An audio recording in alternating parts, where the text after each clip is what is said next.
Welcome to another video from the Long-Term Care Link. Today we want to really go over and dig deep into the long-term care and what it really means if you're going to need it and how can you get it. We're also going to hit you with this quick little snippet of what's going on in Congress in a number of states. We're going to talk about that and how it may impact your long-term care in the future.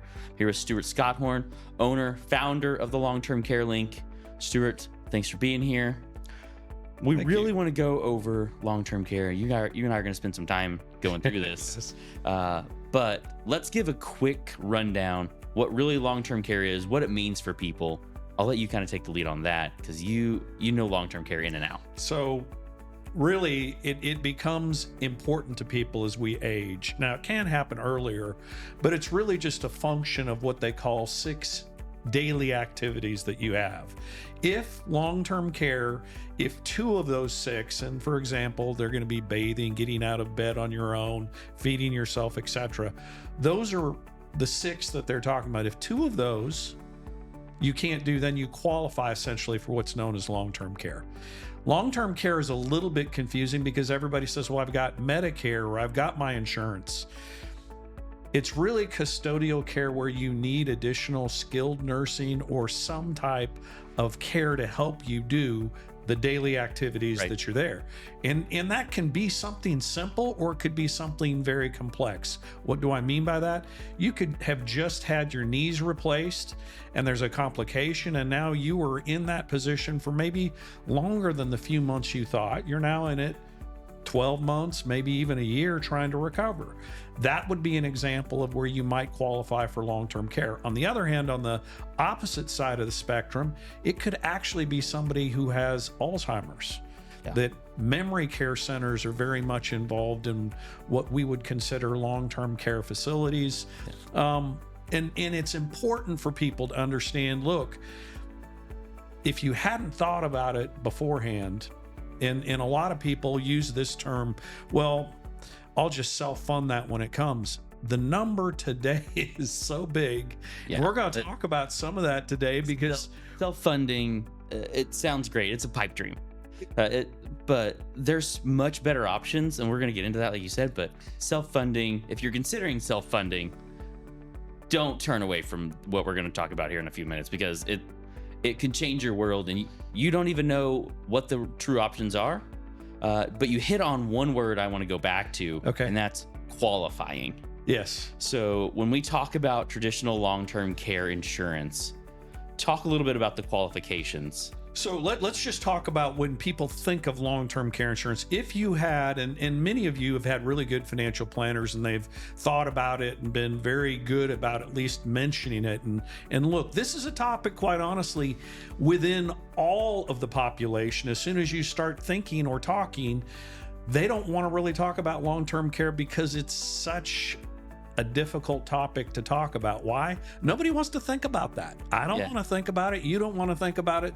Nobody wants to think about it, but it's inevitable that 70% of us are going to need long-term care. And that number, we got to let that sink in. Like 70%. You think about mom, you think about dad, you think about grandma, grandpa even. You think about spouses. I mean, you think about just the people in your small circle. At 7 out of 10 of them are going to need some form of long-term care. And 2 out of 10 of them might have something planned out. Right. And that becomes what the major issue is. Even if it's planned out, what's planned out, what has been done. Like I said, some of our clients, they might have older long-term care policies. And it was popular, let's just say 15, maybe 20 years ago, that everybody knew that that's what they should get. Yeah. And then there was a rush of all of these claims, which ended up putting a number of those companies out. I think what we've got, correct me if I'm wrong, Toby, but 2 real traditional long-term care insurance companies that are left writing what we would call traditional long-term care insurance. Just 2. And you look back, 15, 20 years ago, and there were 25. Yeah. So they would, and it isn't, when we think about that, it isn't, okay, wait a minute, why is that? It's more a function, there is no longer the ability to go get it. And even the 2 that we have, 50% of those applications, they turn down. Yeah, and that's what we're talking about with qualifying. Is the application piece and the qualifying of items that you have to go through are so strict, so stringent on what they will actually take. So I'm going to short circuit this because, Toby, you and I are talking about how hard it is. There is a solution. So we don't want to. Yeah, it's not all doom and gloom, right? It's not the worst. We do have, and the great thing about being in the market today, there are now what I would term and are called in the market as hybrid products that really cover that long-term care piece. And in my mind, do it in a better way. But let me kind of just throw this question back to you. There is legislation you mentioned earlier in the introduction in at least 14 states, one of which there already is a law, but they're trying to tax every single citizen that does not have a long-term care policy over the age of 18. Right. Which is insane to think about.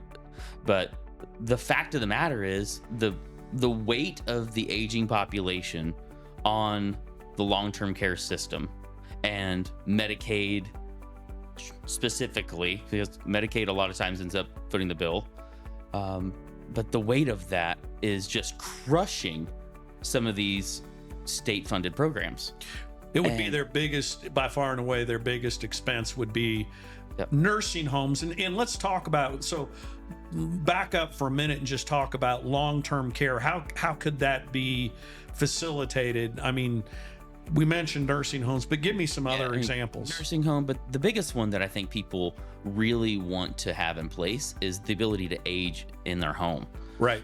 You start thinking about all the facilities. You got your skilled nursing, you got your memory care centers, your nursing homes, but people want to age in place. And every client that we talk with, they're not wanting to go into a facility. Right. They would much rather age at home, stay where they've lived for 20, 30, 40, 50 years, right, and have it there. And so these hybrid options, unlike what we've seen in the past, these hybrid options are great for that because they cover everything to have someone come into your home. Well, and that's a good point. Some of the long-term care policies, it's fine if you're in a rest home facility because that's really what it was designed for. But if you decide to age at home, then they cut that benefit and half for a quarter or whatever it is. And so then you really don't get the same benefit. Let's just talk numbers. What is it that we are seeing as an average if we just said nursing homes? What are we seeing as what the average long-term care cost for those is, I don't think people understand that it's $10,000 to $12,000 a year, or sorry, a month for that type of care. And we go back to that self-funding option. Who's sitting on $120,000 every year? And one of the things I know we tell our clients every day, because we see this and it's painful, but you watch generations of families pour money out taking care of the matriarch or the patriarch that's in this situation for years and literally bankrupt many families because they paid for this. And they're not going, I mean, that's the one thing people say, well, just go ahead and let me bite the bullet and let me go. That isn't what happens with the matriarch or patriarch. You spend the You're not going to let mom and dad just, for lack of a better term, rot away. You're not going to let them just pass. You're going to get them the best care you possibly can. And that's what I think people don't understand, how much that really costs. So the numbers that I have seen recently for if they do it at home can really be about $20,000 a month. So you're really looking at $240,000 a year. So let's talk about, we've mentioned all these horrible things, and sorry. I mean, we promise it's not doom and gloom. There is light. But the hybrid policies you're talking about, give me exactly what you're talking about when you talk about that. So let's talk about the one that I think is probably the strongest option on the market. I think it has the best benefits. I think it, even for people, if you happen to be in a facility right now or you're needing skilled nursing at home, right? All these things. This product, we're just going to say it's the EquiTrust Bridge product. It's revolutionary in my opinion of what it actually does for people, because it takes what you're doing with, $100,000 and gives you a multiplier on that, so that those funds are now, $130,000 or $240,000, right? It's $300,000, right? It's giving you a multiplier that you just can't put a price on when it comes to how much you're having to pay every month for this type of care. So if I understand what you're saying, literally day one, even if they were in a rest home facility today, there is potential that they could put in $100,000 and really have $150,000 in benefits. Yeah, there's the multiplier on it. I think it's the $130,000 that they would get. But I just had a client who her brother was going into facility, and he's what I would consider well off. He's done well for himself. He would have the ability to self-fund for about a year and a half. But he's looking at a long-term care facility because his mind is going, we're not seeing that Alzheimer's is this immediate death sentence, right? We're seeing that you're in these facilities in memory care, or you're at home for years as as mind deteriorates. Don't get that word out. But as you start to age more and more, like you've got to have this fund. You got to have these funds for more than just a year. Right. And so what he's looking at doing, his options are, he could put this, this premium up front that he does have, and he can put it into this bridge product, and he can now fund it with the same amount of money. He can fund himself for 3.5 years. Right. Right.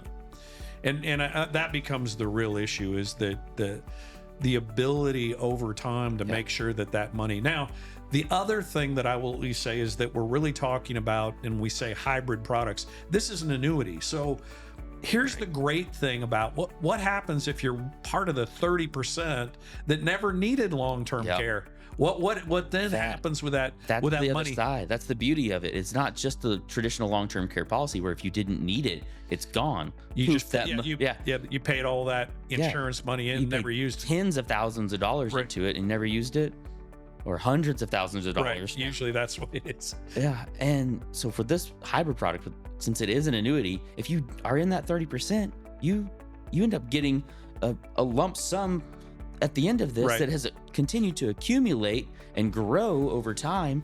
And so that money that you put in up front isn't lost anymore. Right. It's just like an investment that you put into an annuity.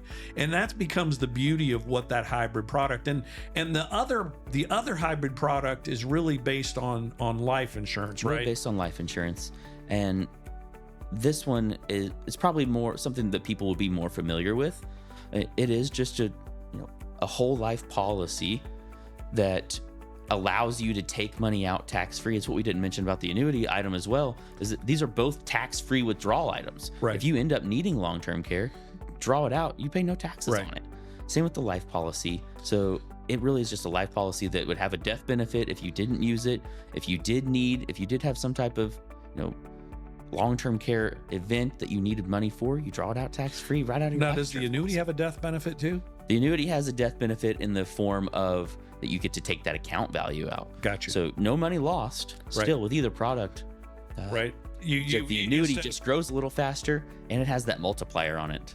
So we would say, at least at the annuity link, that particular product, the annuity, with the ability to have that, what we call a long-term care rider on it, has been one of the more popular products that we've seen in the marketplace because it fits this need. Now, part of really what we're trying to do right now is educate as many people as we possibly can, because this is coming. It's showing us, if we have 14 states, that the states are saying, look, we're going to tax our citizens because we have to have money to pay for all of these people that need long-term care that end up falling into the Medicaid bucket that we pay for.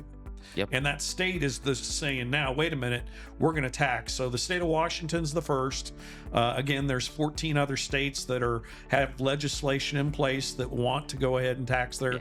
And I think it's the tip of the iceberg. I agree. I think that there's no other way around it. The number is so big. That's the biggest cost from a healthcare cost that we can't. I mean, you can see anywhere. That's going to be the biggest cost. And if you're looking at $250,000 a year that potentially could be going out, that isn't something that any state is going to look at and say, hey, I'll just don't worry about it. I'll Yeah, they're cover not that covering bill. it. No, it's not happening. So they're going to try to go ahead and tax us one way or the other. Yeah. And I can see that coming, even for the great state of Texas that we're in. And Yeah. Missouri's going to do the same thing. And Yeah, any other state that's out there, I would say that's probably headed longer term that direction, because it probably makes sense to incentivize or de-incentivize, right? however you're going to say it, to make sure that people have a long-term care solution for at least some of that. And that isn't going to be, like I said, depending on what you want to do, you can really end up saying, look, I'm going to personally go ahead and structure this long-term care annuity this way. We have that ability with an annuity to do that, right? Right. You could end up kind of deciding what is that amount that you think is going to happen, but there's still the ability, if you don't use it, to continue to see it grow, just like a normal annuity. Yeah. Fixed index annuity would grow. Yeah, and that's why I think it's a fantastic option. Now, let's talk a little bit about cost, because these two hybrid options, they're funded in completely different ways. Right. And I think people really want to understand. So I'm going to ask you a question now. I'm going to have you go through the hybrid options in two different ways. So I'm going to have you do the annuity first, and then we'll go through the life. Okay. So funding on the annuity, what do you see as the amount that people want to start with? Because let's just go ahead and put it out there. Because people want to know. It's probably around 100,000 that you see on most of the bridge products that you're at. Now, obviously, I'd say the average is between 1 and 200,000. So, I mean, everybody's going, well, I don't have 100, I don't have 200,000. And I'll just push this back to you. If you didn't have that, then there are still hybrid options. Tell us about what. Yeah, that's where we would switch gears. If the hybrid option is not available to you in your state, or you don't have that premium up front, because it does have to be an upfront premium, right? Then you would look at the life option, because it has a monthly premium. Like, you're going to pay on it just like you would a life policy. So it doesn't have to be that chunk of change right up front. So that's where I tend to steer people is if they can't afford that one lump sum. Yeah. The reality is, it is, I hate to say it this way because it sounds so crude, but it's a pay me now or pay me later solution. Yeah, it is. That's a good way to put it, though. It is. 70% of us are going to need it. So, maybe I need to look at this a different way. At some point, if you don't put oil in your car, you have a problem. Yeah. I mean, the gas you understand because it'll stop, but the oil becomes a problem when you don't change oil, and all of a sudden, wait a minute, there's something that happens. Well, I will say that if we don't think through what this cost could be individually, and everybody always asks me, well, how young can you really be? I would tell you, there's not been an age that I would not look at, say, annuities make all the sense in the world. But if I really just said, who is most interested, and I'll let you answer that. If you had to guess an age group that right now seems to be most of our clients that are interested in this hybrid product. Yeah, I think we see it even skewing a little younger than what people might think. That 40 to 70 range, you can get down, like, we're getting some that are now starting to take care of mom and dad. Right? Mom and dad are getting into that Medicare age. But we could do something all the way up to age 86. We could do it all the way to 86. So if you're within that age range, you're not without at least some options that are there. And the one thing that I will just kind of repeat, let us go ahead and try to figure out what solution is out there for you. Because if you can get 130, 150% benefit on your money right now, even if you're in, I mean, it doesn't make any sense not to try to do that. You're going to spend it anyway if you're already in the facility. You're going to be cashing out 401ks, IRAs, right? You're going to have the tax. And this is, as Toby mentioned earlier, this is not tax deferred. This is tax free. As long as it's used for long-term care. Correct. So you're going to clear out your 401k to take care of yourself. Or your family. Or your family, right? You're not going to let mom and dad age in a facility that, is subpar. Right. We haven't even gotten to that. What type of facility are you getting in if you're on Medicaid? At least with these options, you get to choose your facility. Right. And I think that becomes the bigger issue when you really start looking for facilities that are available. And if you're driven just by Medicaid, you're going to have remote, very substandard, usually facilities that, nobody wants to think of their parents aging in that. And I'm not suggesting that, that's their choice. Sometimes there's not, but let's think ahead. Right. Let's think plan ahead now. Yeah. Let's plan ahead and just say, look, when this comes, I don't want to be that burden on my family. I want to understand that everything is taken care of. And, look, I can say for me and my family and my wife, we are definitely someone that bought into the hybrid policy because that makes perfect sense for us. I know that particular risk that I have is now taken care of. Yeah. It's mitigated through that hybrid annuity that can handle the long-term care costs. And I can at least say, this is what we're going to be able to do. Now, you and I don't know how high the costs are going to go, but the good news is really, you have solutions that are always going to be able to add additional money into that particular product to say, okay, fine. I've got 100 now. I want 200,000. If you want more, that, and what does that look like? Obviously, it's going to depend on when you pull it out, how long it's been in, what's been the accumulation, all of those issues, as they are with almost any fixed index annuity we would look at. Right. Yeah. So, I don't really have anything else to add to all of it. I think we've done a great job of just giving at least an overview. If you do have any questions or you'd like to talk through the options that you have, give the long-term care link a call. We'd be happy to help. Anything else you want to add? No, I think that's good. Thanks, Toby. I appreciate it. Appreciate it.